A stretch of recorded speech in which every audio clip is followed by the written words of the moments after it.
and a 2. And 1, 2. Whoa, the microphone is not even close to my face, which means nobody was going to be able to hear me. Well, hello, everybody. Welcome. Welcome to Wednesday evening, 8 p.m. Central Standard Time. Possibly a different time where you live, but that's okay because you know what time it is. What time is it? It's prime time. Prime time. With your boy, Jason. Here's your boy, Jason. Yeah, just had to throw that in there. You want to know something really cool that really doesn't concern you at all? However, I'm very happy about it. I finally figured out how to make the font on the computer way more bigger. And so I can actually see, for the most part, the words that are popping up on the screen. Really nice. And I might not even have to squint as hard as I normally do when you see me going like that, talking about fernfish and messing up everybody's questions and not even coming close to pronouncing half the names correctly because I can't see. Well, we fixed that situation. The font is now like that big. It's really big. By that big. So, yeah, we did that. I did that. Very proud of myself. Before we even get started, Dave, I hope you're doing well. Our prayers are with you. Yeah. I saw that you were in the hospital with a kidney issue. So I hope everything is okay.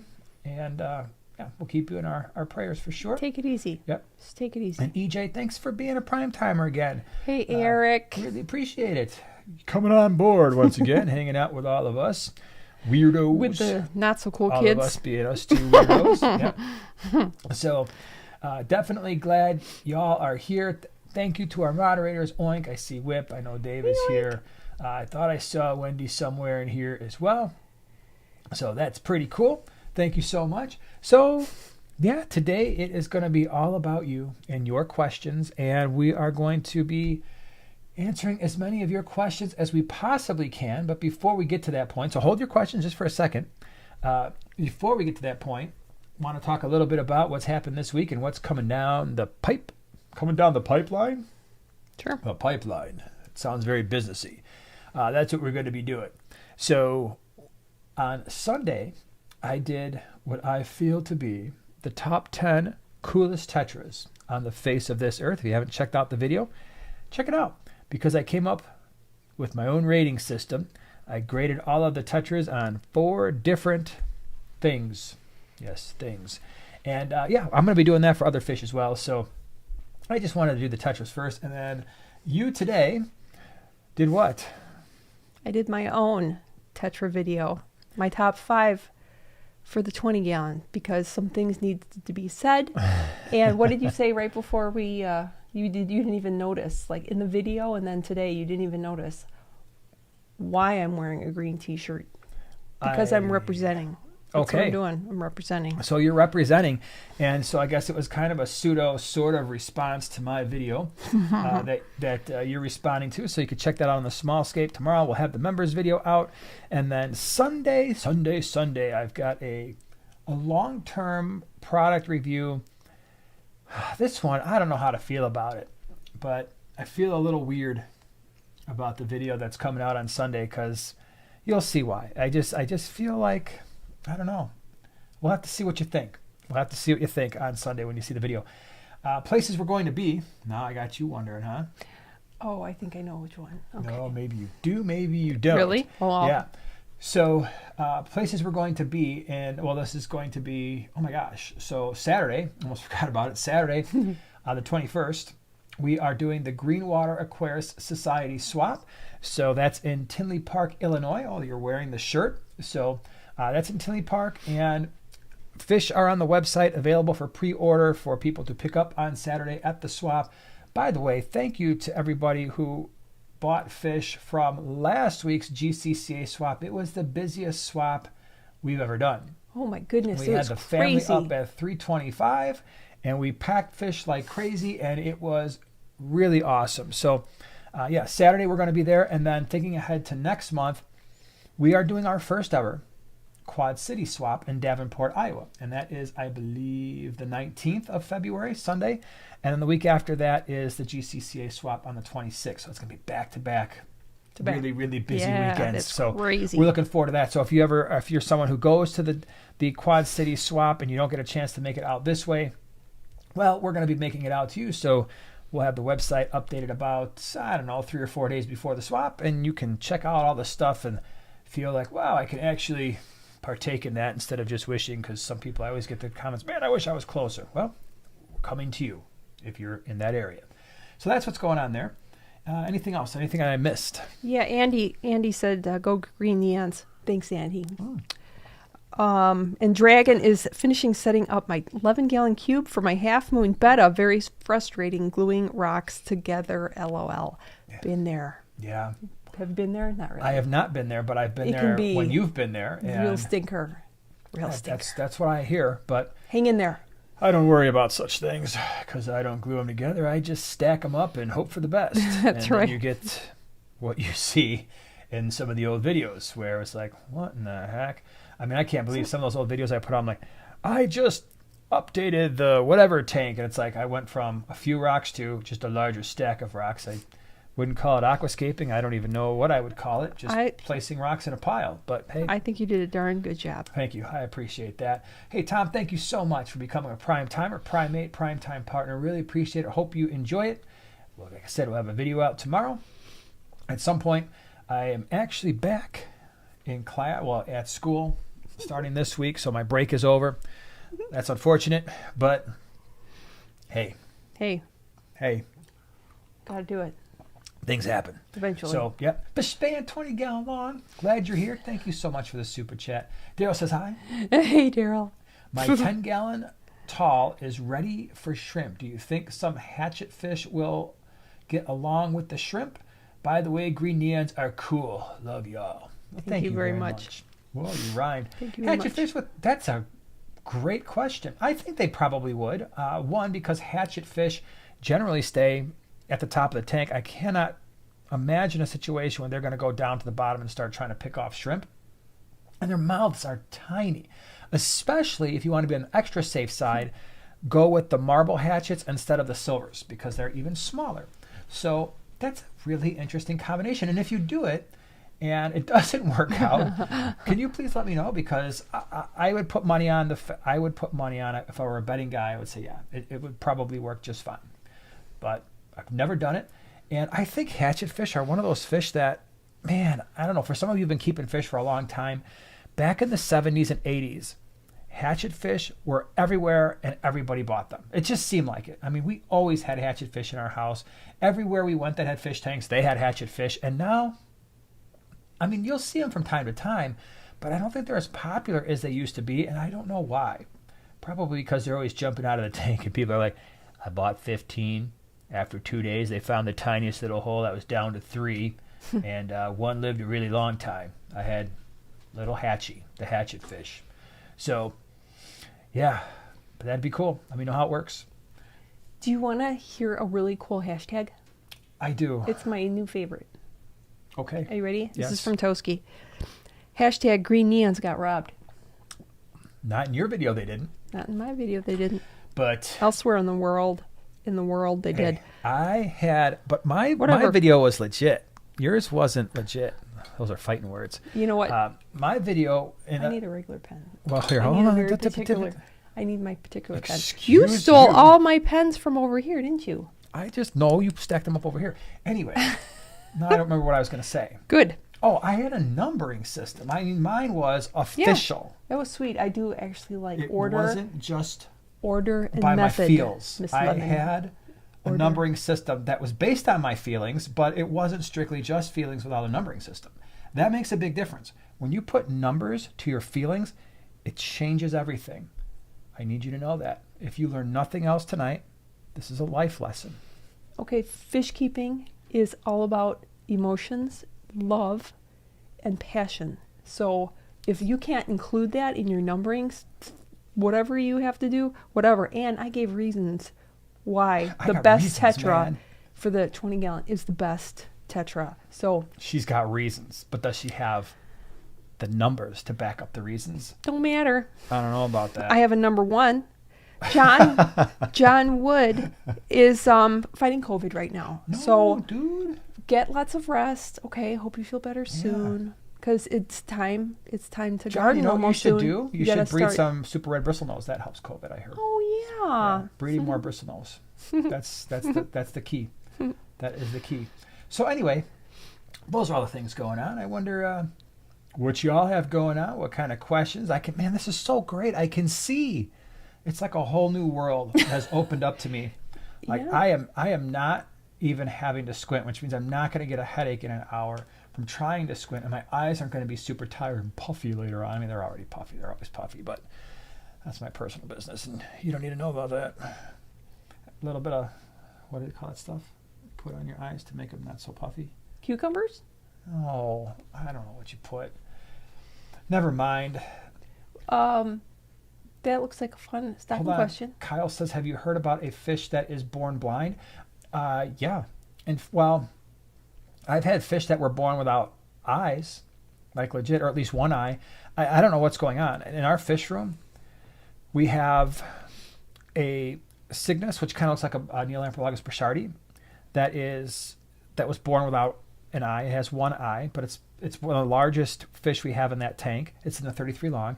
I have a Calvus that I don't think it was born without an eye, but I remember it being very, very small and missing one, and then it just grew up and it looks like a little pirate. I think we've got at this point in our fish room probably 4 or 5 pirates in our fish room that are missing an eye.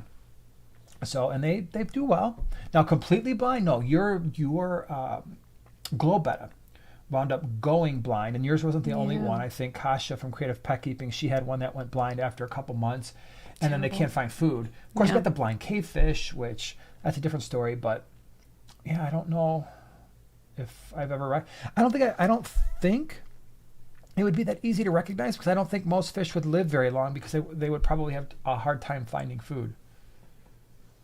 Okay. Joe says tetras are 0.01% as cool as plecos. Whew. 0.01%? Yeah, that's cool. Yeah, which means they're not very cool.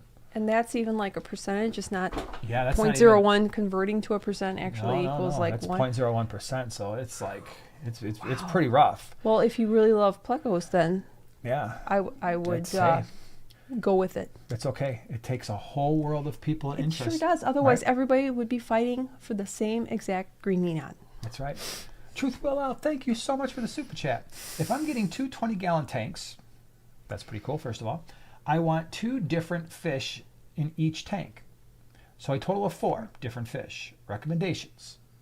Jason, Joanna. Getting so 2 versus 20 gallons. I want 2 different fish in each tank. So a total of 4 it's like different a math fish. problem. I'm glad you clarified so 4 fish total, because we're like, 4 so how many fish? So not types of fish, total fish. 2 and 2. Yes, like in Chef 20-gallon tanks. 2 and 2. We'll be back in 2 and 2. Okay. So, do you want to go first, please? No, I can't go yet. I don't know yet. Okay. So, I'm going to do a Dolphi Cory cat on the bottom. I'm going to do 8 of them. Okay. So I got the bottom part covered, like all the food that falls to the bottom. And then for my swimming fish, if you will, what am I going to do? What are we going to do, Ewalt? I don't know, Abner. What's that from? What are we going to do, Ewalt? I don't know, Abner. Remember that? Yes, Okay, so who's my middle fish? I am going to go with 35, maybe 40, whatchamacallits. Really? Your turn. So I'm going to do a Delphi Cories, and then I'm going to do maybe like 35 of the, oh my gosh, the Rasbora, the Chilies? Chili Rasbora. Thank you. Ooh, that was rough. And in the other tank, I'm going to do maybe 3 or 4 clown plecos, and then maybe like 10 or 12 peacock gudgeons. There we go. That's what I'm doing. What do you got? Tank A, I'm doing, that's right, green neons and green kubatai. Okay. Suggestion from a I got that suggestion today. Awesome. I'm putting that in the memory bank. And then tank number 2, I'm doing a whole mess of ember tetras and a honey gourami.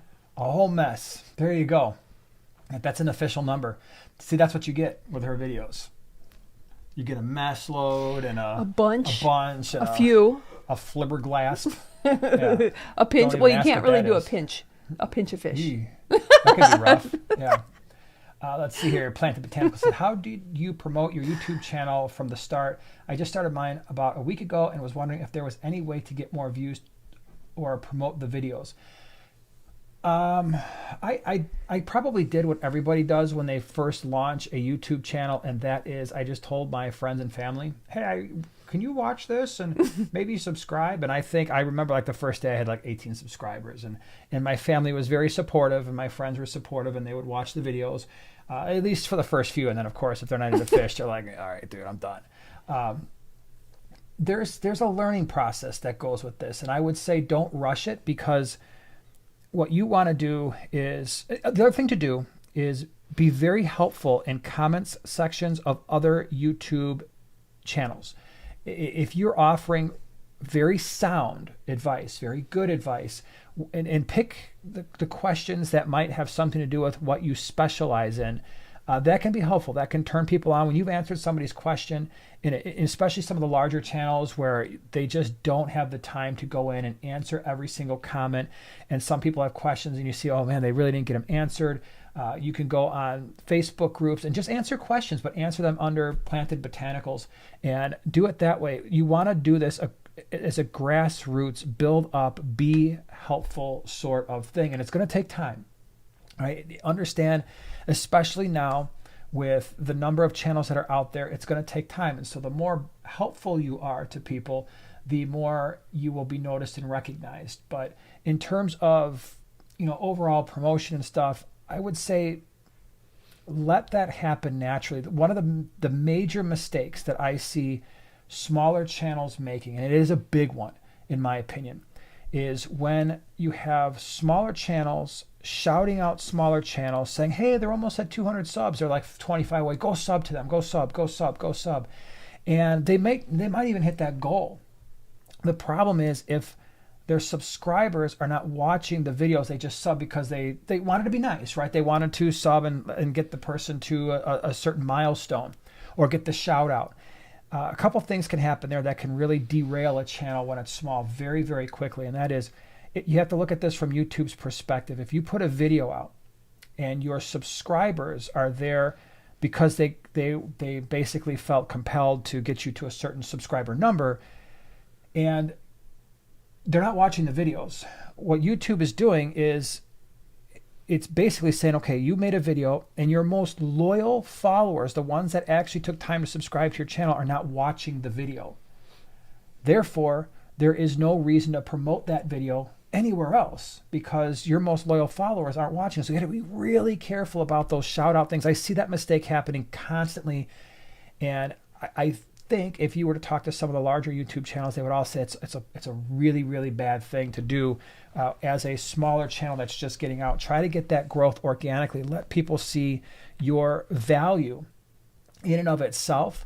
And then what's inevitably going to happen, and this is true of me and it's true of just about every YouTube channel I've ever seen, unless the person is just coming straight out of an entertainment background, or they've got somebody who's really good at editing right from the start, which is fairly rare. But for most people just starting out, you're going to make mistakes in terms of you're going to learn things with every single video. Like when I first started, my first video, which is still on the channel, by the way, if you go back to, February 26th or 27th of 2017, first fish room tour I've ever done, you will see that video is, in my opinion, a disaster from many. I look at it now, I'm like, wow, I told people to go watch that video. And you look at it, so Luke at the time was 13 years old, 12 years old, and he's holding my Samsung Galaxy S6. I've got no microphone. I don't have a tripod. He's the tripod. He's the one holding the camera, and he's like chopping off the top of my head half the time, and he's standing way far back, and we're doing a walk around the fish room. And because the way that camera is, it would kind of flutter at times, and the audio was bad. The video was shaky, but I didn't know any better, right? I knew nothing. I literally knew nothing when we shot that first video. In fact, just talking into a camera was just the strangest thing for me to do. I thought it was going to be easy because of my background in teaching.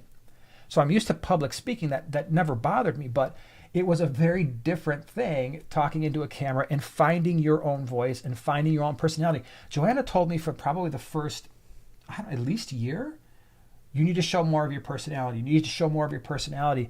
And I didn't know what that meant, but I say all that to say, take your time, know that there are going to be things that you do now that you're going to look back on maybe in 6 months or 8 months or a year if you're still doing it, like, ooh, and you're slowly going to adjust things, most likely.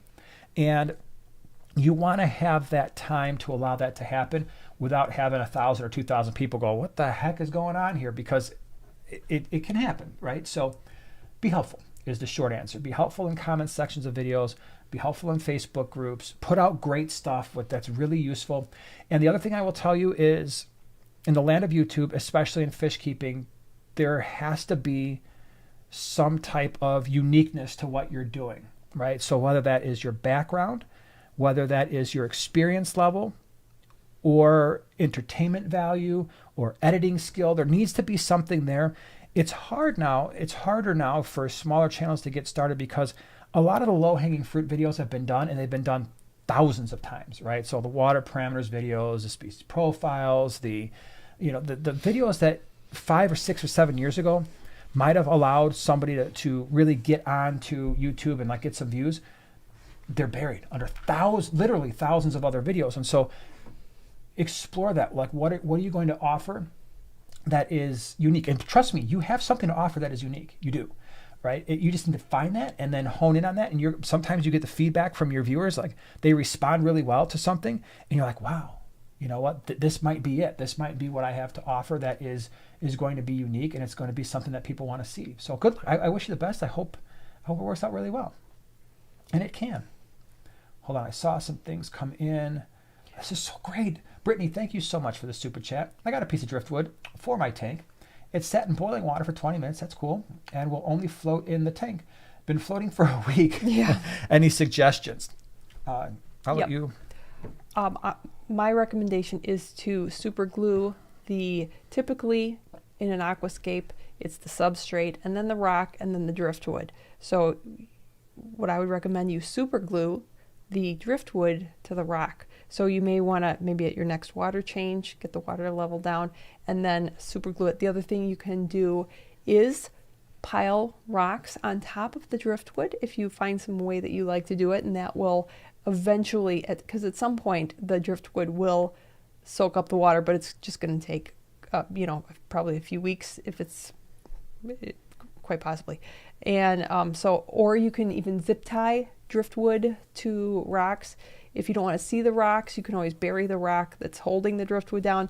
There's a number of different tricks, but you can always just pile rocks on top of it. Yep. Yeah. The other thing too is if it's ghost wood, I think that stuff takes a long time, right?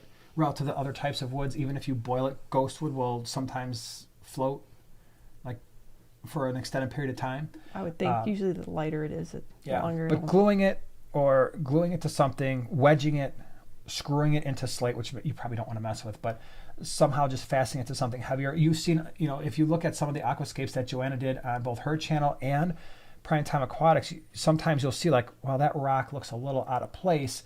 It's on this big piece of wood. Well, it's because the wood was starting to float and she had to put something on there to weigh it down. And then after maybe a month, usually after a month, if the wood is going to sink, it will sink by a month. So if it's not sinking at that point, it's probably not a wood that's going to sink, unfortunately. Yep. Lefty's here.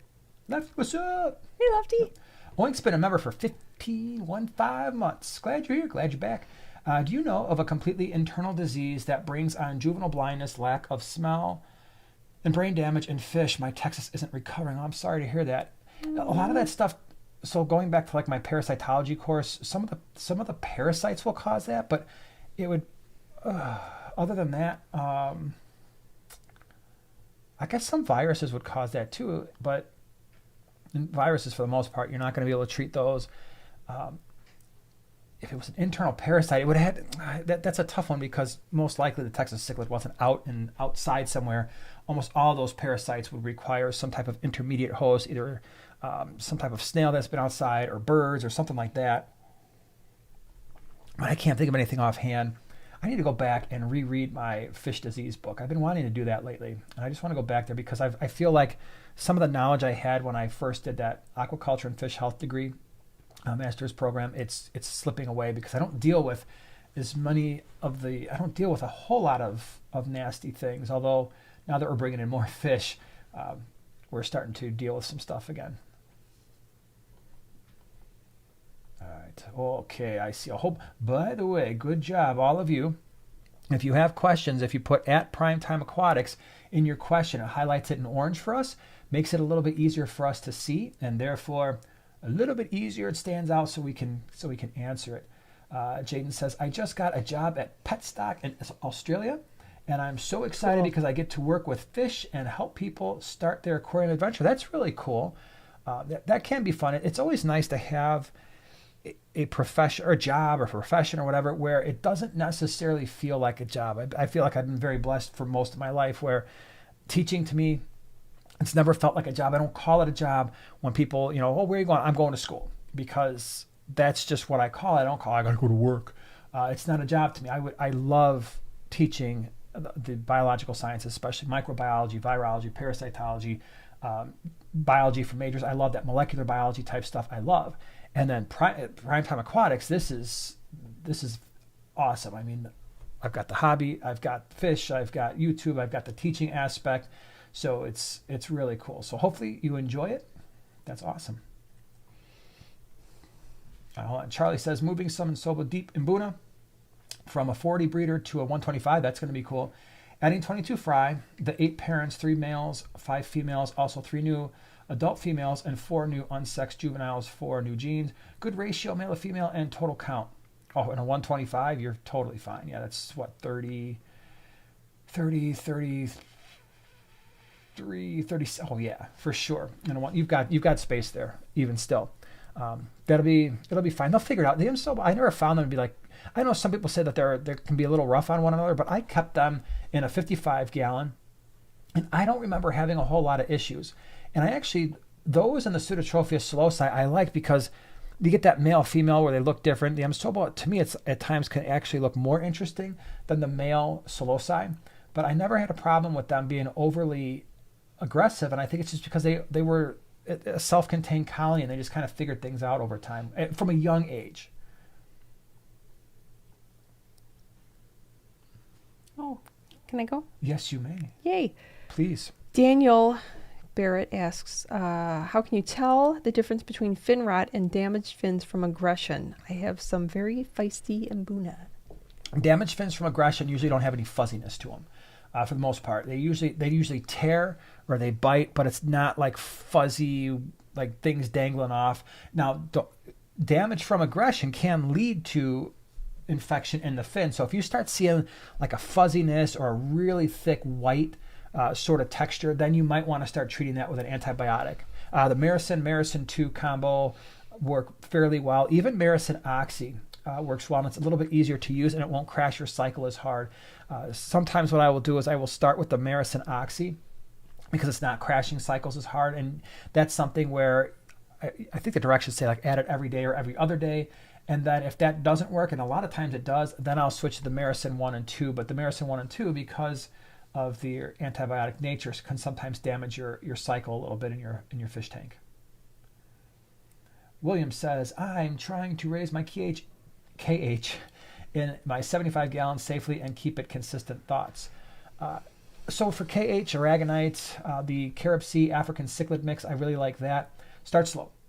So those are the ways that I would do it, because it's going to stay, you want consistency, and you're absolutely right to say that. It's going to give you a more consistent measure than if you're just going to use some pH up or some, you're going to add some salts and you're trying to mess with that with every single water change. That can be a little bit tough. So that's why I like to use the substrate base to do that. Do you have something you'd like to say? Oh, Whips World had said, I think voiced his opinion on Sorbet Tetras. Yes, I saw that. He was a big fan. As you should be. And I like them too. It's been a little while since I've kept them, but I like them. Yeah, it has been a while. JT says, how do you balance teaching, making YouTube content, and keeping the upkeep of your so many tanks? I work full time and have 5 tanks and some days it feels chaotic. Well, one, I don't do the maintenance for the most part on our fish tanks, right? Luke and Eli do that. Luke's got one side of the fish room at this point. Eli's got the other, and they are the ones that do the maintenance. So Luke, last month, he got really busy, and for about a 3-week span, you and I did his side. Now, the two of us could knock out, I think it was 20, I think I counted 25 tanks in about 3 hours. So we do, and there's some larger tanks. We got a couple of 125s. So that side had 2 125s, 150, 275s, 255s, a bunch of 333 longs, 240 breeders, the Nano Nook area, and the 50-gallon low boy. And we could knock, and maybe a couple others that I'm missing, but we could knock that out in about 3 hours. So it could be done. It's not ideal, but we don't generally do the maintenance, and that's huge. We'll have to make some changes when Luke's a senior in high school. So we'll see how much longer he wants to do that. And what I mean by changes is I think we're going to do a lot more automation. And you are probably going to see the fish room get automated, probably not in 2023, but I think by 2024, we'll probably have to add in some automation. And so it will probably be, the way I envision it is section by section, we'll just start, okay, this section that we got to empty these tanks out. We got to put the fish somewhere. We're going to have to drill them, run water and all that stuff. I don't know how to do most of that stuff, so I'll probably work with some of the guys in the club who do. We'll certainly be filming that as that happens, but it's going to have to be done. If we want to keep that many tanks, it's going to have to be done, because there's no way that if it was just the two of us doing the entire fish room, I would think we're looking at about 10 hours a week. And with the teaching and the YouTube stuff, we just wouldn't have the time. But it's also one of the reasons why we cut back on the number of videos that we do every week. At one point, I was doing 3 videos plus members plus the live stream, so that was 5. And you had 2, so that was 7 things that we had to do every week. You went back to 1. Mm-hmm. I went to 1, and so I cut 2 videos out. And so we cut those 3 out, and it's been a little bit easier to balance things. So that's the big key. Of course, now we just do swaps. And now we've got all the swaps. Yeah, the swap season has really kicked in. The great thing about swaps is they cool off a little bit as the weather gets nicer. Yeah. Regula says, what is the key to breeding Cyprichromis and brevis? I have a colony of Cyps and haven't had any breeding luck. Well, here's what I found. I had them together in a 40 breeder, and my Cyps stopped breeding.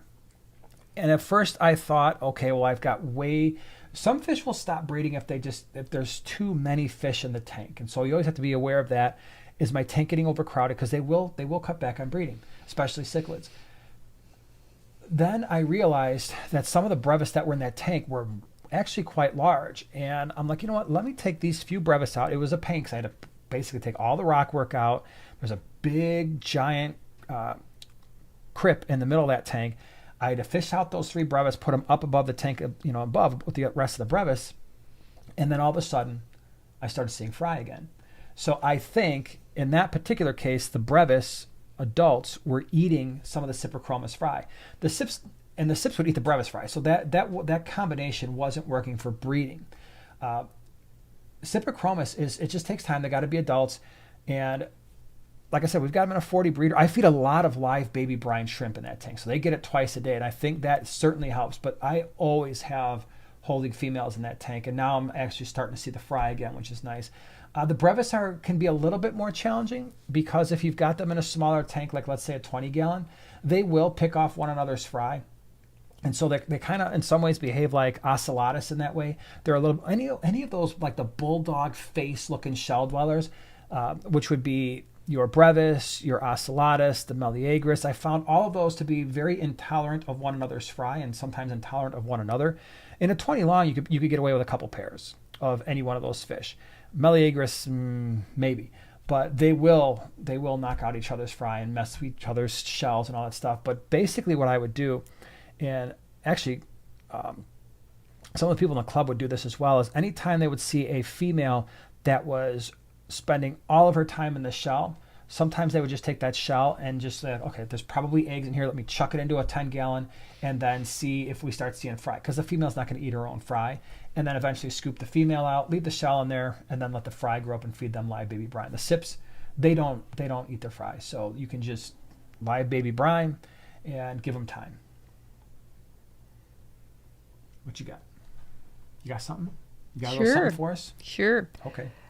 Joy says, hi, Jace. I'm upgrading a 45-gallon corner unit to a 55-gallon corner unit. Nice. How long can I safely keep my fish in a tub with an air stone and heater while switching tanks?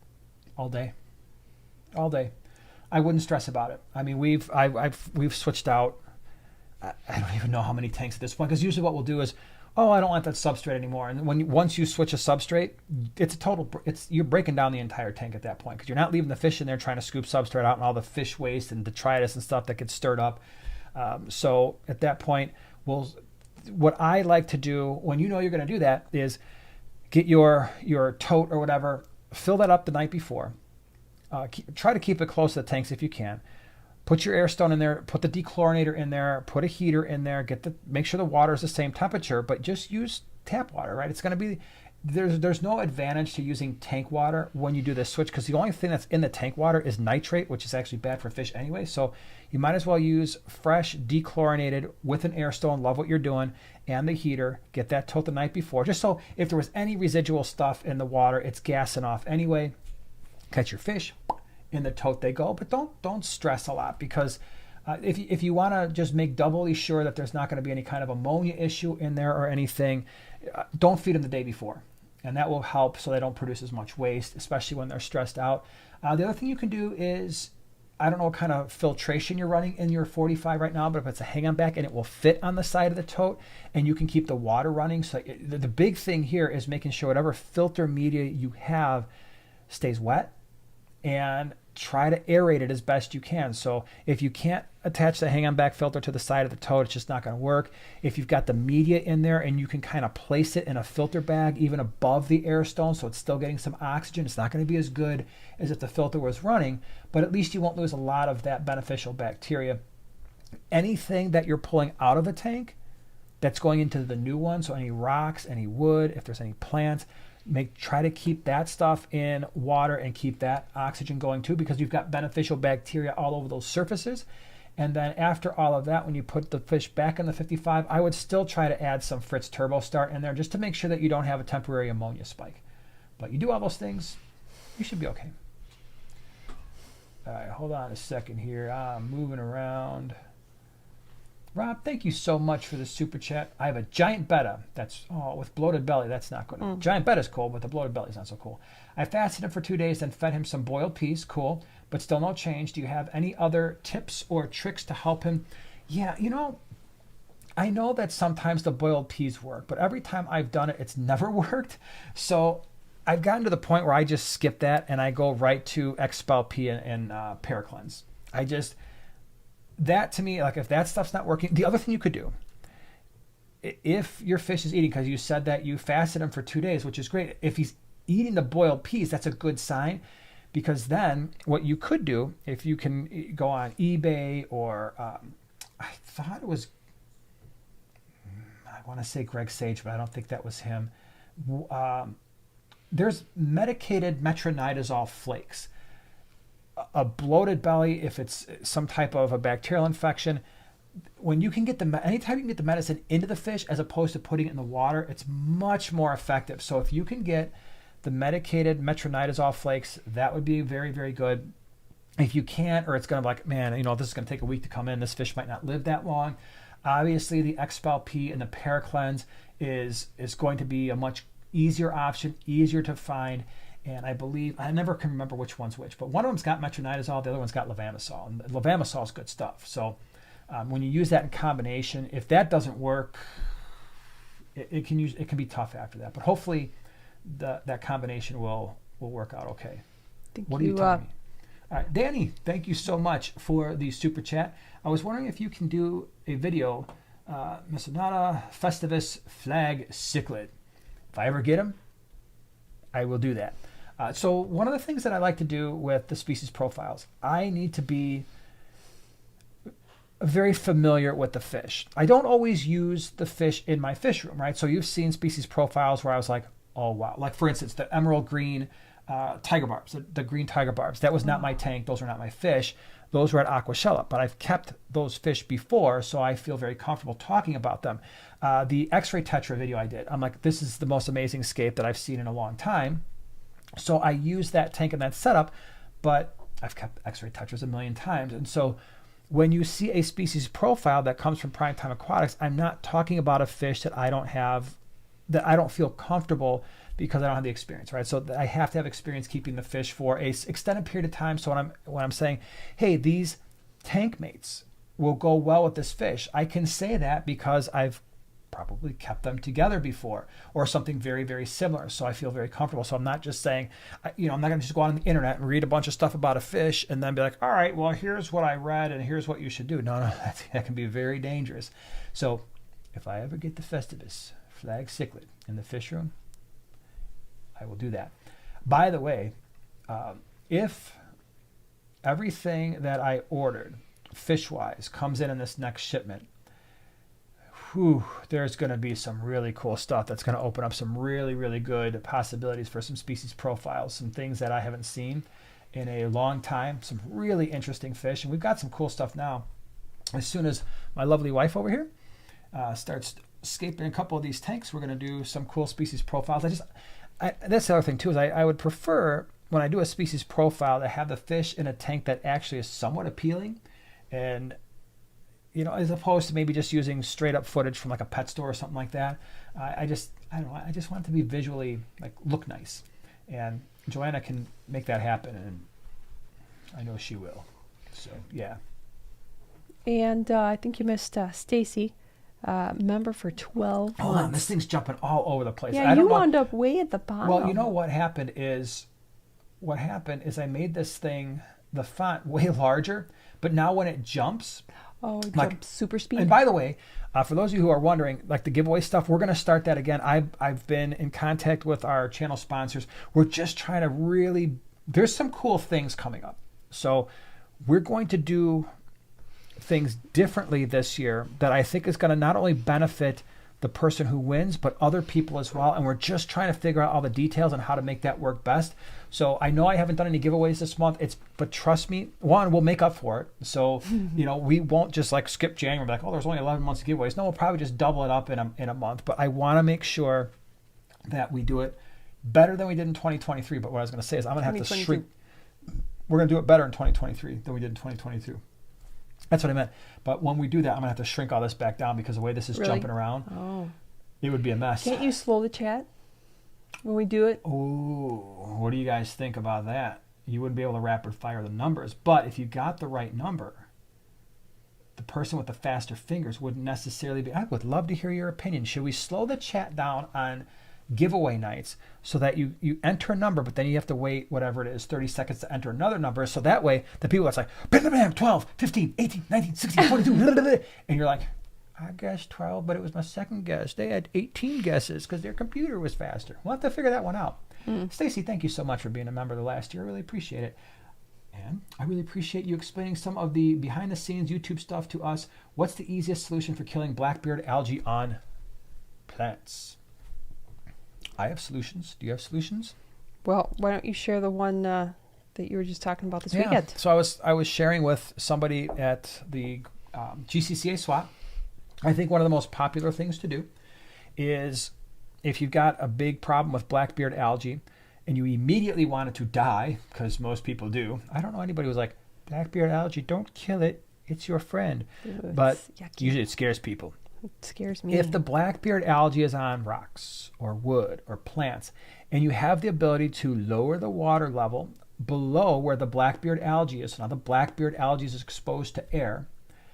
If you take some hydrogen peroxide, right, just the straight up hydrogen peroxide in the brown bottle, and you start spraying that stuff, so you need a little spray head for it, and you spray it all over the Blackbeard algae, and then give it 15, 20 minutes. I know people will sometimes say, you just need 5 minutes, but hey, give it 15 or 20 minutes, spray it on there, and then you refill the tank. Usually what happens is the stuff turns pink, and then it dies.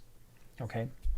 However, usually Blackbeard algae is fairly invasive, and so often you wind up seeing, oh my gosh, it's connected to the glass closer to the substrate. It might actually be on the substrate. It's just, you never know. And even when you do that, it's like, well, I did that, and then it came back a month later. So the other things that we do, that's really important, because we actually have Blackbeard algae in, well, did you see the 7-gallon? This is actually really cool. I'm a weirdo. The Blackbeard algae where the gold laser cories were. I know. It's stuck to the glass, and it's like this long, and it's right next to the sponge filter, and it's flowing. And what I want to happen in that tank, what I really want to happen is I want it to cover the entire back. I want it to get about that long, and I just want it to flow as the sponge filter goes. And what's really cool about that tank is the Blackbeard algae, I don't know what either it's connected to something or it's doing it on its own. It's sending out these runners. And the Blackbeard algae is kind of just like, it's doing all these weird things, and I find it fascinating. Most people don't. So if you don't find that fascinating, the other tanks, it's under control. And so if you were to look back at the last fish room tour series that we did back in June, it was part 6. There's a 125 there. It's got a couple of vieja and some silver dollars. There's actually Blackbeard algae on the rocks and on the wood. It never grows beyond what you see in that video. And that's because, one, I actually dim the lights a little bit because there's no live plants in there. So I have that advantage in that tank. So there's no live plants, so I dim the lights a little bit. I do make sure that the water changes are keeping our nitrates at 20 parts per million or less throughout the entire water change schedule. And between doing those two things, it might be visible, but it doesn't get any worse, right? So I've not even tried to eliminate it from that tank. And there's a couple others where you'll actually see a little bit of tufts of Blackbeard algae growing from time to time. The other thing that can happen, and we did this a number of times, and I haven't heard too many people talk about it. When we had our mystery snail breeding tank, so there were at least 100 mystery snails in this 20 long, maybe more. We would take plants that were covered in algae and sometimes covered in Blackbeard algae, and we would chuck them in there, especially anubias. Not everything, because like you put a sword in there or something with really thin leaves, the mystery snails might take care of it, all of it. But like the anubias, we would chuck it in there, and within like 3 days, it would be completely cleared off. And it was because there was so much food competition in that tank. Right, like one mystery snail in a 20-gallon isn't going to do that. But if you've got a bunch, dozens, then it clears it off. There's a fish that will sometimes eat it, and that's the Siamese algae eater. If it's really well fed, it might not eat it as much, but they like to graze on it from time to time. So those are all the ways that I think may be helpful. Hopefully that helps you at least begin to come up with some ideas. All right, hold on. Now I'm scrolling. Hey, Whip, I'm looking for Mount Tactical's question, and I can't find it. It's about keeping multiple geos together. Okay, hold on. So Steel Waves, been a member for 11 months. Thank you so much. Almost a whole year as a prime timer. That's pretty cool. Are floating plants okay for bettas, or does it block their access to the surface too much? I don't like the idea of like duckweed or like some of the stuff you got in here. What is this? The larger floating plants that's back in some of these Sylvinia minima. Sylvinia. I'm not a big fan of that because yes, that will block them. But if you did something like hornwort and you kept it relatively under control, I like to float wisteria. I like to float water sprite, and because it gets like really kind of jungle looking and can offer a really nice look. So that guppy grass, you could do that, but it gets kind of messy if it starts to die. But you could do that, but I don't like the stuff, like the duckweed type stuff for bettas as much. All right, I found the geo question. You found it, huh? Yeah. Okay. All right, I have a school of 5 Geophagus tapajos, and I have 1 Geophagus brasiliensis that are currently in 2 different tanks. I was wondering if I could put them together in a 75-gallon. I'd be so careful with that. If your Geophagus tapajos are getting along well, you've got 5 of them, especially if they're close to full grown and that colony is just, it's okay. Brasiliensis are probably, in my experience, the most aggressive Geophagus out there. Like the Brasiliensis are pretty aggressive. I found the Steindachnerai to be somewhat aggressive as well. What I would hate to see happen is you've got this amazing group of tapajos, and you got the males with the fins, and they figured things out. They've got their space. They don't spar a lot. And then you throw this Geophagus brasiliensis in there, who is absolutely in time. First of all, it's going to get a lot larger than all those tapajos. And then it is going to rule that tank. And when it does, it's going to start screwing everything up. And those Geophagus tapajos that had their situation figured out, maybe now they're all crammed into one area and now they're not figured out anymore. And so now they're fighting amongst each other. I personally wouldn't chance it. But if you try it and you notice any issues, it might be like a real quick, like, all right, I get this thing out of here before it messes stuff up. But the Brasiliensis are really pretty. I had a big group of them. It's just, they are definitely, I wouldn't say like they're crazy aggressive, but they're out of the Geophagus, which generally aren't aggressive. They're pretty assertive. We have a new fish keeper here. Well, what's up, new fish keeper? Jan, welcome. I tried keeping a Pisto Borellii, but twice it died on me. What happened? But the rest of the nanofish I had in the tank are looking healthy and okay. Part of that, well, all right, so part of it could be water parameters. I don't like the Borellii in terms of their ability to withstand a wide range of water parameters. So some of the Apistos do better, like the Cacatoides, the Agassizii. I had really good luck with Panduro. The best luck I ever had was Mendezi. But the Borellii, I had the same issue. I've tried them multiple times. They never lasted longer than probably 2 or 3 months. And the problem is for us, pH of 8, GH and KH of 10. So if your water parameters are similar to ours, if you've got a higher pH, your water hardness is on the higher side, I just don't think, and as beautiful as they look, I just don't think they do all that well in water parameters similar to ours. Or maybe it's just that they're a slightly weaker strain or something, but yeah, I love them, but I stay away from them. If you want Apistos, like those other ones I just mentioned, might be a little bit more hardy. Do you want another stocking question? This is fun. Sure. This is fun. This is from Kevin, who's going to be setting up a new 48 by 24 by 16 tank. Okay. Oh, 48. It's a 4 foot by 2 feet. Oh, cool. By 16. That's cool. Okay. Should I do South American with green neons and pencilfish or African blue-eyed Congos? You could do either one. You've got a great tank size. I mean, that's an outstanding. So basically what you have is it's like our 150. So it's 48 by 24. So you got that nice wide footprint by 16. That is got to be an 80-ish gallons, 75 or 80 gallons, right? Yeah, probably about an 80 gallon. That's going to be a really nice tank. If you're going to do the South American, I don't know if I'd go much larger than the Geophagus tapajos in terms of just size-wise, if you're looking at that, or if maybe you're going to do a Pistos or Rams, that would be really, really awesome. The Congos, you said Congos, right? For the African thing? Congo African blue-eyed Congos, yeah. Yeah, that would be cool too. They would fit really well. It just comes down to, and you could do both, right? You don't necessarily have to choose. I mean, if you want to do green neons and the Congos along with some smaller South American cichlids, you could certainly do that. You got the and space. pencilfish? And the pencilfish, yeah. Party. Yep. Yeah. As long as you do the green neons, you'll be fine. Oh my gosh, here we go. Yeah. Yep. Timely3D says, do you recommend sand or gravel? We did a video on it, so check it out. You can just put in sand versus gravel, Primetime Aquatics. That video will come up, so we'll have a very extensive conversation about it. I prefer any new tanks that we set up at this point are, would you say exclusively gravel? I'm sorry, exclusively sand? Yep. And it's only because the sand is more versatile. I mean, I mentioned this a couple weeks ago, but it's very rare that you hear, oh, wow, you know what, this fish needs to be on gravel. It's almost never, you never hear that. But there are a number of fish that would do better with sand. So I'm thinking about most of your loaches, your cory cats, any of your Geophagus type sand sifters, all your African cichlids.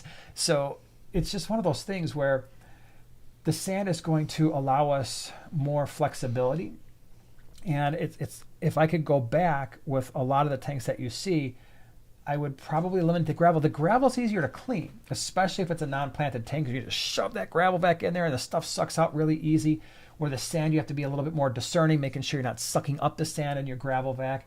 Some of the larger types of sand, and we've done videos on just types of sand, it doesn't suck up through a gravel vac. But yeah, I just think at this point, the sand. And you can mix it. You could do a little bit of gravel in like one area if you want to have, we did that in the low boy where we had some gravel coming off the stones and then it just went to straight sand. Yeah. Ryan, thoughts on electric blue Jack Dempseys? I have thoughts on those. Unfortunately, they're not very good. I have never kept, and I've tried to keep them multiple times, I've never gotten an electric blue Jack Dempsey to get larger than about 3.5 to 4 inches before it started looking really, really gnarly and then eventually just dying. Not once, and maybe it's just a regional thing where someone had some really bad genes and they flooded the market in the Chicagoland area for a period of time, and that's just what happened. I've seen pictures of people who have some really pretty electric blue Jack Dempseys that are like 6, 7, 8 inches, and they look fine.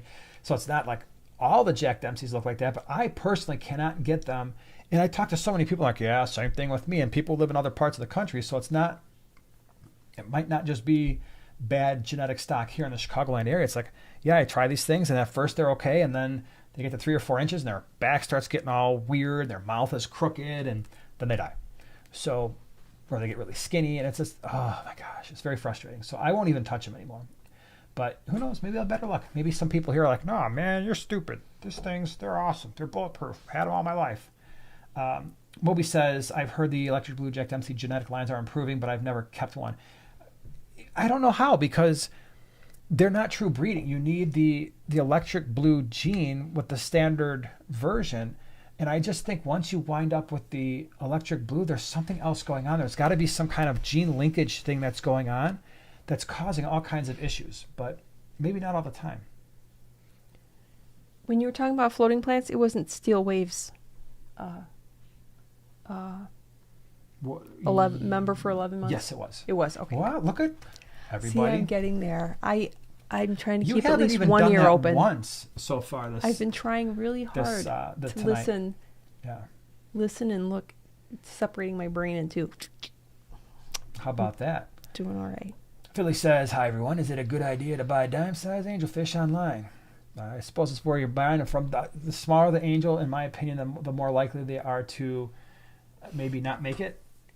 It doesn't matter. I'm not talking about just online. I'm just saying anywhere. When you buy really tiny angelfish, it is not uncommon. You're like, oh, I bought 6 angelfish and they were really tiny. They're so cute. I mean, for those of you who have ever kept extremely tiny angelfish, it is one of the cutest fish on the face of the earth, because not only are they tiny and they're cute, they get so excited about food. Like they're just like, food, I'm going to lose my stuff here. The problem is I wind up losing too many because they're so tiny. So I prefer, if I'm going to do angelfish, I like to buy them at least quarter size, if not $half size. And yeah, you're going to spend a little extra money, but for me, it's worth it. Lucas says, I did tank maintenance in a tank with pygmy cories, and now they're terrified of me. Yep. It's been over a week. They were fine with water changes before. What can I do? Their little tiny, infinitesimally small brain has decided you scare them. I will tell you, and just to back up, like, it doesn't just happen to you. It happens to me as well. So we were catching fish for the swap on Sunday morning at 3:30 in the morning. And I had 2 separate tanks of emerald dwarf rasboras. Now, I've never found the emerald dwarf rasbora to be like crazy, like in your face, like really, really out there. So I'm catching all the fish out of the one tank. And there's probably like 15 left in that tank, and the tank right underneath is probably still got 50. Now, for the whole week, I go to feed that tank where I put the net in, boom, right behind the sponge filter. And then I do the thing where like you feed them and then you step back like a foot. Nope. I step back like 5 feet, like they probably can't even see me. Nope.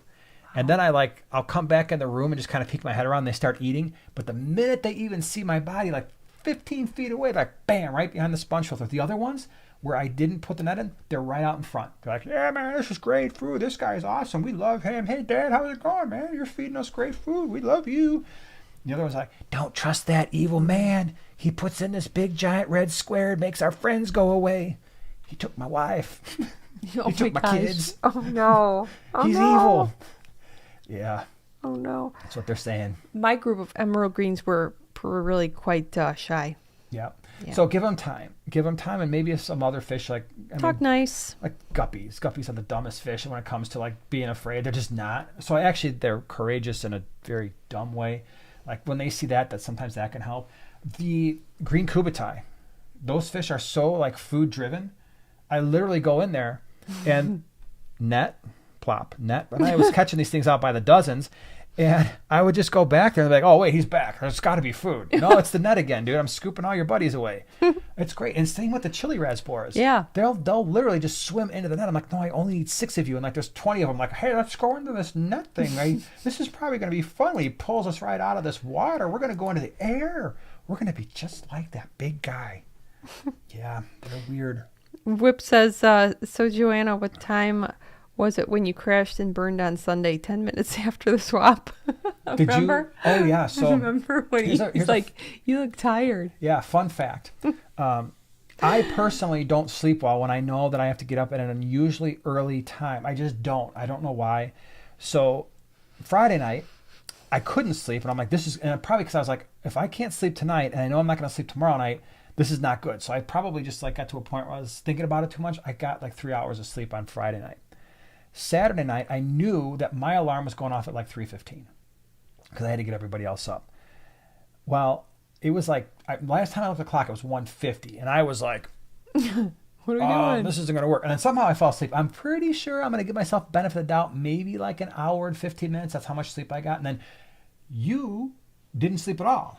You got up, you're like, forget this. And you went downstairs so you got 0 sleep. But then what you have to appreciate is when that alarm goes off, it is not, let's wake up, let's look at our phone, and you can have a cup of coffee and some cereal. No, it's get up. I get the boys. I'm like, let's go. We got to go. And we are moving at full speed, like stumbling around, like our eyes are opening, but we are moving full speed for like 4 hours catching fish because we had a lot of fish to catch. And then you go to the swap and you're go. And then, after you get home, you're like, I could probably die right now from lack of sleep. Yeah, it's crazy. Yeah. So after getting home, yes. Yeah, you did take a nap, I think, right? About 10 minutes, yes. Yeah, and I knew better. I'm like, all right, she needs just to go lay down. Just leave her alone. But I kind of figured if I did that, I was going to mess myself up for the next night, so I manned up and stayed awake, I think. Yeah, I don't think I went to sleep. Did I? No, you manned up for like an hour or two. And did I fall asleep too? Maybe I did. I don't remember. Yeah, I don't know what else you were doing with your eyes closed. Well, Kevin says, my wife's shrimp tank is reading chlorine on test strips even though she uses RO water. That's interesting. Reasons this could be happening, the shrimp are fine and thriving. Probably your test kit's crap. So, I mean, RO, you could test the RO, but I mean, if you've got a TDS meter, I'll bet you if you tested the RO, as long as it's reading usually like 3, 4, 5 parts per million, I doubt there's chlorine in there. Small amounts of chlorine won't generally hurt fish too bad, but yeah, I don't know. I mean, unless there's something wrong with the RO unit, I mean, that could be possible. So maybe, I mean, if you really wanted to check, you could go to the store and get like a gallon of distilled water and see if you're getting a reading there. Yeah. Alex, Secret History is here. What's up? And What's up, apparently tomorrow is his birthday. Happy birthday, bro. Happy birthday, Alex. That's cool. And Carla says that her birthday is today. Happy birthday. We got birthday, birthdays Carla. all around us. That's birthday pretty cool. Party. Happy birthday party. By the way, did anybody ever come up with my quote? Which one? I didn't even look. I'm sorry if you... All right, so here, I'm going to say it again. What are we going to do, Abner? I don't know, Ewalt. See if someone gets it, because that's a good one. Almost nobody's going to get that, I would think. But I don't remember looking. So if you said it, you're like, dude, I already answered that question. You didn't give me any of my credit. I'm sorry. But maybe somebody will get it. But that means you're on the same brain wavelength as me, and that's... I don't know. This is a good question. Okay. This is from Matthew Does Stuff. Hey, Matthew. What's up, man? Thoughts on keeping a mystery snail in a pickle jar? LOL, I want one on my desk. How big is the pickle jar? I mean, if it's a pickle standard jar. one? It's like About that I don't know tall? if I do a mystery snail. Maybe like a pond snail or a ram's horn. Because ram's horn snails can get pretty decent size.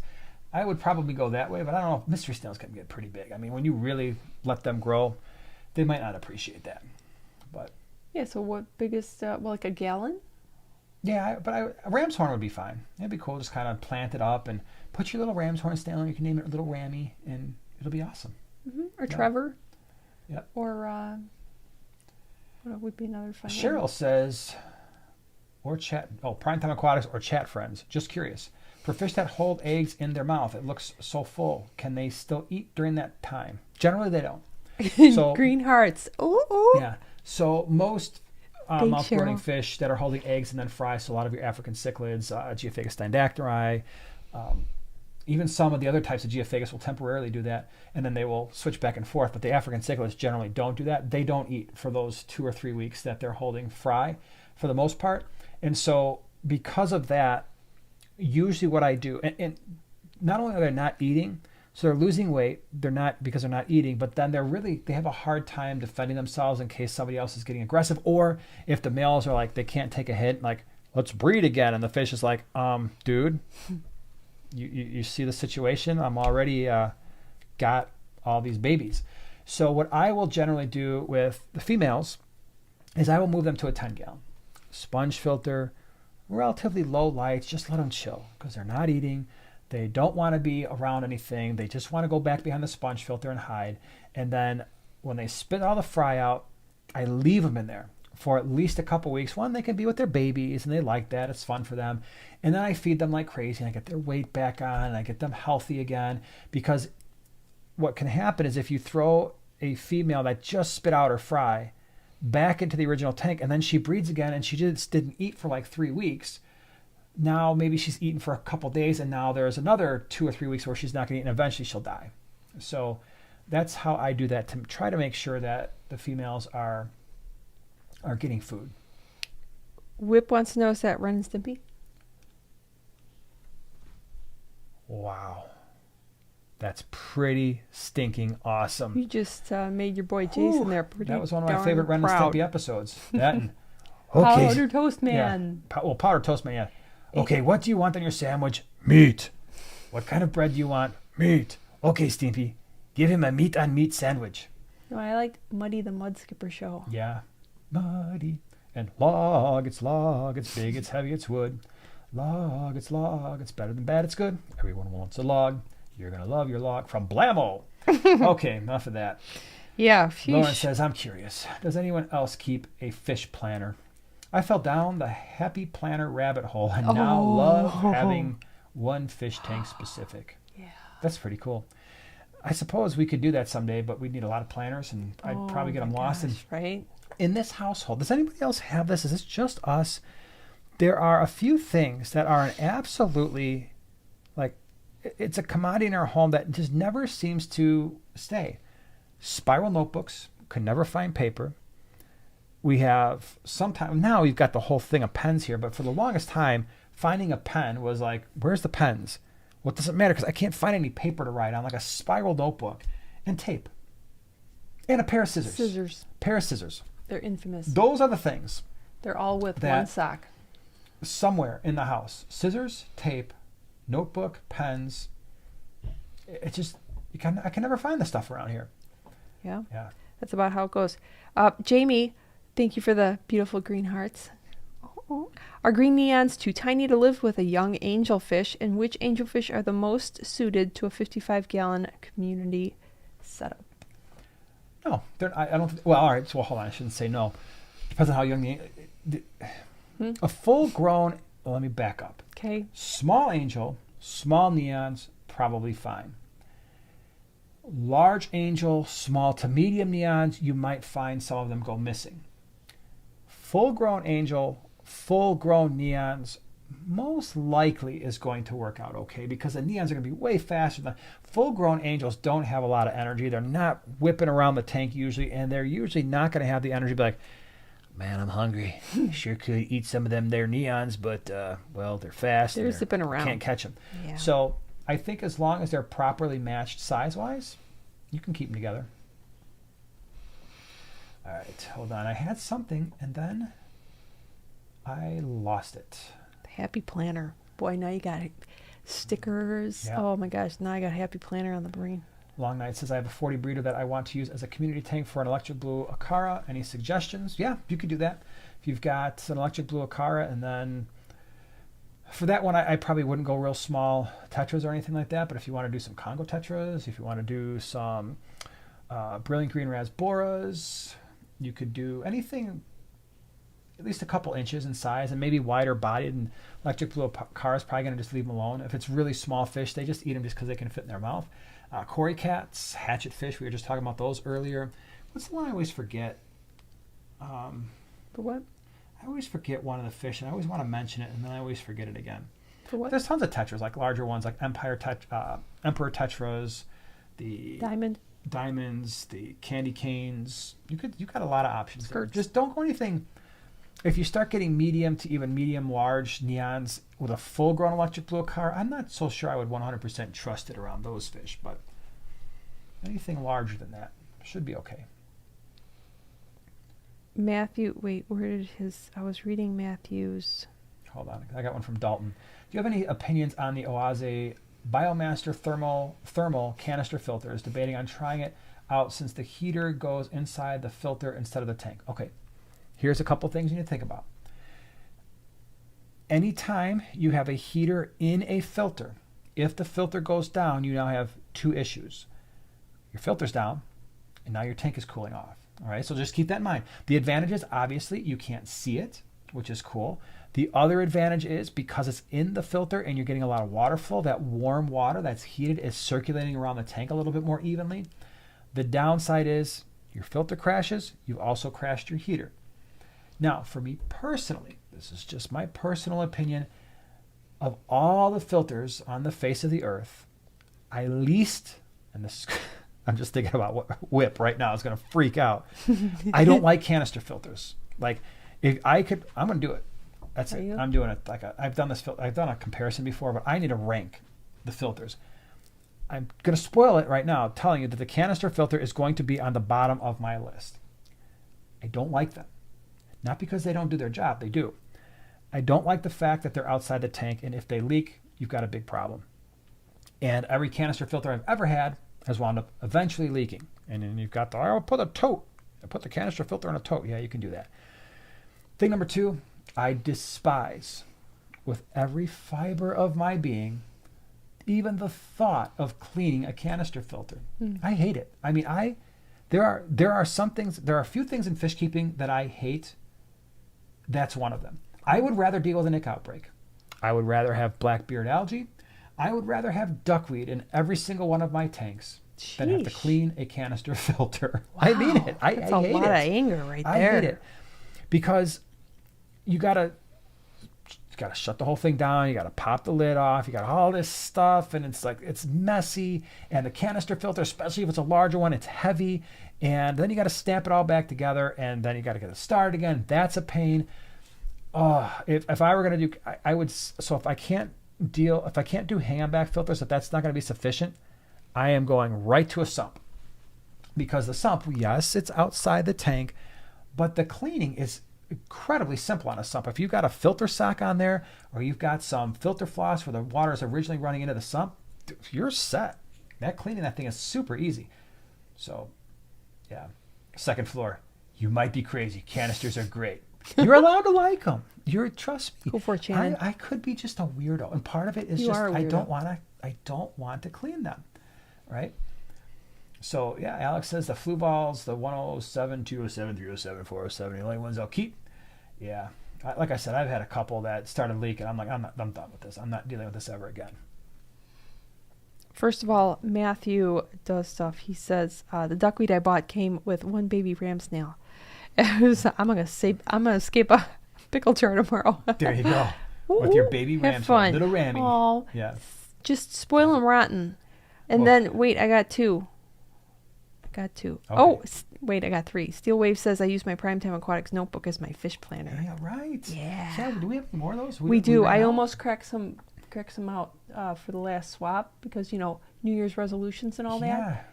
I just didn't get to it. So for green water, maybe I will. We still have the pens? We do. Because we used to do the notebook pen combo. Yeah.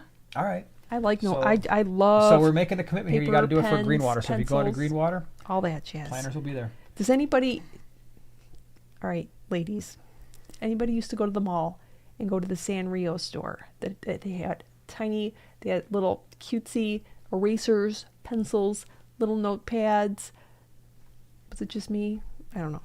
Anyways, I did have another one. Oh, this is from Timely 3D. What does a foam level mat do? Do you need it? What's its purpose? Wait, hold on. Foam level mat.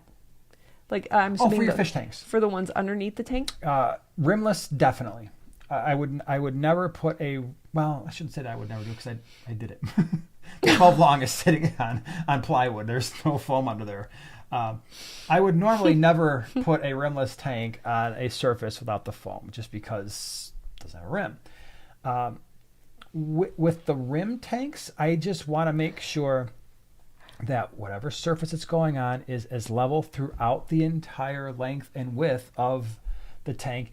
And there are tanks that I have in the fish room where what I would do is every time in every single stand that's in the fish room, except for the Nano Nook, the metal ones, and the 150, I built every single one of those stands.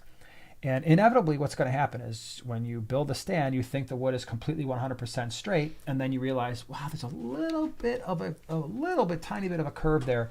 I would take a wood shim, and I would just kind of slide it. So after I put the tank in, I would kind of slide it and see if there's any space. And so if there's not, great. If there is, then I would just take a shim, stick it in there, crack it off, paint it black. If you really saw really close up to some of the stands and some of the tanks, some of them have shims that are sliding under. The foam somewhat eliminates that, but not completely, because that foam is a little bit flexible. I don't use them on rim tanks. On rimless, yes. Cheryl remembers getting all the little tiny Hello Kitty and My Melody. Oh, that's and great. there was little dwarfs, like 7 or little dwarfs or something, I think, too. Anyways, super fun. Oh, Flashback. I got a good one here. Man with no plan. What is your favorite loach? Without a doubt, mine is the Dojo loach. My favorite loach is Syncrosis birdmori, and it's a loach that is about, they max out at around 5 inches or so. They can be very assertive. So I had, in my 75 gallon, I had one of them, and I know that they will be less aggressive when you keep multiples together, but I just had one. There was only one of the pets, so I'm like, this is the coolest loach I've ever seen, because it had green and it had blue and it had red. I did a species profile on this fish, Syncrosis birdmori. If you type it in and put Primetime Aquatics after it, you're going to see this amazing fish. The reason I love it so much is it kind of like had this snaky sort of, really assertive sort of movement to it. But what was so interesting about it is in that tank, there was a very large green sevrum at the time that ran the tank, but then there was a red-tailed shark that was like second in charge and would chase most other fish around except for the green sevrum. Now you have to understand is that red-tailed shark was full grown. I mean, it was big. It was, most people when they see it, like, I've never seen a red-tailed shark that big, because it was like at least 6 inches, if not 7. I've never seen a red-tailed shark that big. There was only one fish besides the green sevrum that red-tailed shark was like, nope, we're good. And that was that Syncrosis birdmori. Now that fish is in the 125, and it's in with all those African peacocks. It's in with the male Midas cichlid ruby, and it's just fitting in really well there. But it's my favorite. And there's a lot of loaches. I love clown loaches as a kid. I mean, we will always have clown loaches in our fish room. We've got 5 of them in our 150 right now. We've got skunk loaches. We've got the lochata. We've got Syncrosis haloides, which is kind of like the birdmori, but they get about 12 inches. That's in the 125 with the Vieja Argentea. So Oink gets the little tiny stuff too, just so you know. Yeah. And so Whip says, Big Muscly Jason is afraid of a 5-gallon canister bucket. And then 50 freaking pounds of water, man, that I don't have to deal with. And Second Floor Aquatics would like to second that. Agreed. All that muscle and afraid of a canister. I don't like them. Why? It's not that. Hang on back. Think of it, right? All right, you gotta look at me. I got my big old Fluval, whatever, my Eheim, blah blah blah, and you're like, okay, that's great. I just ran 2 Seachem 110s let's have a little competition who can get their filter clean first. Because I'm going to walk Right. to the Seachem. I'm going to pull up the basket. I'm going to take out the filter floss. I'm going to rinse out the sponge real fast. Boop. Filter floss. Boop, boop. I am done. 12 seconds.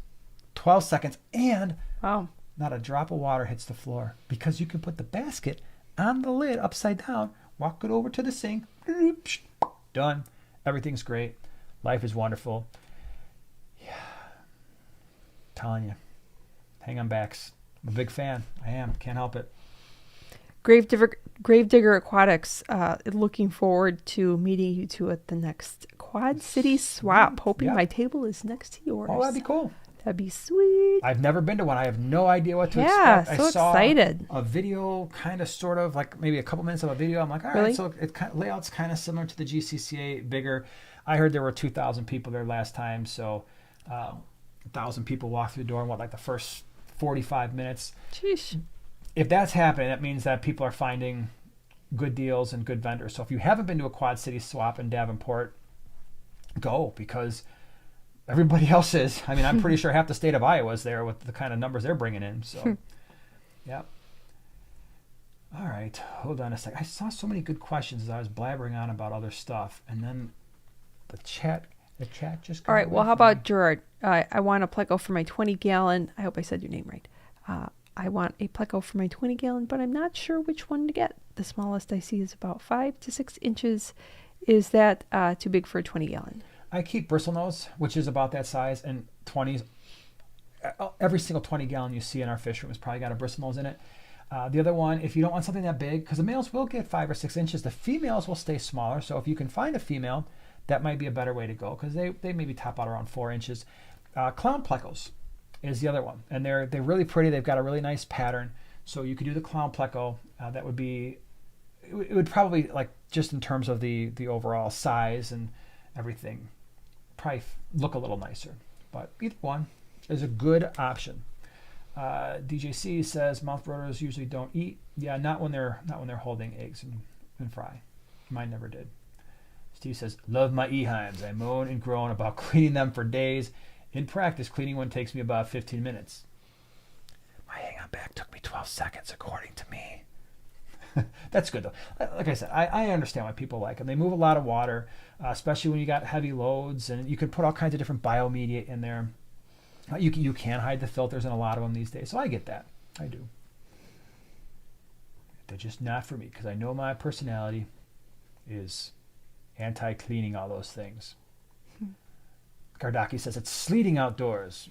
Actually, it's sleeting by us too. Yeah, so it's right in the middle. Eli and I walked out of the gym, and I'm like, what is all that noise? Yeah. Yes, sleet hitting me in the face. Noisy with that rain. noise. Yeah. Mm-hmm. All right, well, answer a few more. We got time for a few more, and then we'll let you guys go nights because it's getting late for some of you. But we got a few more in us, I think, right? Mm-hmm. Lauren says, I broke up my fear of live plants shell by popping in spider plant shoots on my hang-on-back filters on 2 tanks. Hey, that's a good way to start. Yeah, it's always interesting. The first time you plant a tank, you're like, what's going to happen? Are these things going to live? Are they going to die? Are they going to grow? What do I do with them? So it's always easier to put plants in an established tank, especially if you've got substrate that's got some fish doo-doo in it and stuff. Not a lot, but if you throw some crypts in there, they'll usually take to it pretty well. Gabe says, I actually asked you about blood fins the other day, and you said they were very hardy. Are there any other tetras you recommend in that way? Hardy tetras, blood fins definitely, black neons definitely. Black neons. I found the Buenos Aires to be very, very hardy, but I'm not a big fan of those fish because they're so incredibly mean. Remember when I picked those out? Oh yeah, 75 gallon. You picked out like six or 8 of them, and they lasted do forever. they do what Buenos Aires do. They just pick each other off one by one over time, fin up everything else in the tank, and then like, thanks for buying us. What else? There's a decent amount of it's the Serpes, the candy cane tetras, the bleeding hearts. I found to be fairly resilient. What else? What other tetras? There's just so many. I can tell you the ones I stay away from, because that's probably easier. Cardinal tetras, because they don't do well in our harder water. Neon tetras, because I'm at a point now where if I want 10, buy 20, because you're going to wind up with 10. what was the one that we had problems with? Rummy nose. Rummy nose, they will do fine, but when they get sick, it's like a disaster. It's like, holy cow, they were fine. Oh, there's one with a spot. It just seems like 12 hours later, oh, they're all going to die now because they've got ick. So I don't keep a lot of rummy nose. That was the one, again, when I did a species profile of rummy nose. First of all, I saw these rummy nose at Aquascapes, and they were huge, which you very rarely see them that large. And then it was like, wow, yeah, I have to take advantage of this tank and these awesome fish. But we've kept them. And sometimes what's interesting is the rummy nose that do live, they live a pretty long time. But it's just getting them to that point where, in that gray area. Alex brings up a good point. Ember tetras are actually hardy too. Very hardy. Yes, that is absolutely true. We have excellent point. Our ember tetras They're live a very, awesome. very long time. Yep, that's why we bring them in so often, because it's like, yeah, they're really good. Krabby Chris, have you ever bred pea puffers? If so, how hard was it? Oh my gosh, I would absolutely die if we were able we had to a breed pair. Can you imagine tiny pea puffers? Yep. I would probably die right on the spot. Yeah. They'd be so stinking cute. Can you imagine? Yeah, we didn't breed those bad boys. Eenie and Meanie did not breed. Yeah. Nope. All right, everybody. I think it's time. I think it's time to call it an evening, because it's late and it's sleeting outside here. So yeah, that's a pretty good reason. Plus, don't you have tank maintenance to do tonight? I do. I have to finish. I have to do my water change. Water change Wednesday. Yeah, Ooh. good for you. Yeah. So anyway, thanks everybody. Thanks for being here. Thanks for the super chats and becoming members, and for all of our moderators. Dave was here, and Wendy, and Oink, and Whip, and I don't know. There was lots of people here. Thank you so much. And Lynn, really appreciate it.